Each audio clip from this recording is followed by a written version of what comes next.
আপনার কি জানা আছে যে গরম কিছু খেয়ে হঠাৎ জিভ পুড়ে গেলে কি করবেন?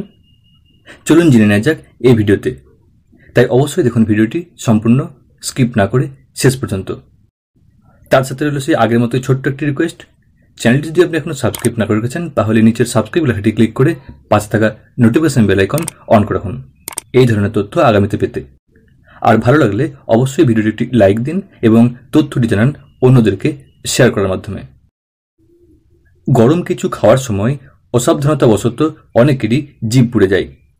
আচমকা গরম কোনো কিছুতে চুমুক দিলে জিভ পুড়ে যাওয়া স্বাভাবিক একটা ঘটনা, কিন্তু এই জিভ পুড়ে যাওয়ার পর একটা জ্বালা ভাব থাকে, সেই সঙ্গে একটু অস্বস্তিও থাকে, খাবার খেতে অসুবিধা হয়।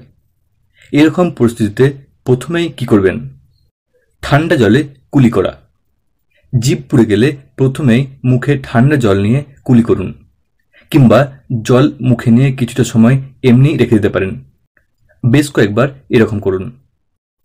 বরফ দিন।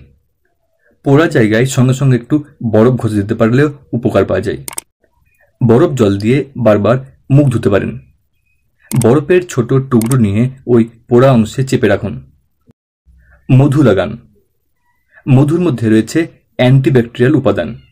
এছাড়াও মধু জ্বালা, পোড়াভাব এসব দূর করে, সেই সঙ্গে মুখে কোনো ব্যাকটেরিয়ার প্রভাবকেও প্রতিহত করে। আর তাই পুড়ে গেলে জিভে মধু লাগিয়ে নিতে পারেন। Aloe vera gel. অ্যালোভেরা জেল যে কোনো প্রকার ব্যথা কমায়। গাছ থেকে জেল ভেঙে মুখের মধ্যে 25 মিনিট রাখতে হবে। সারাদিনে দুবার এরকম করলে 2 দিনের মধ্যেই জ্বালাভাব দূর হবে।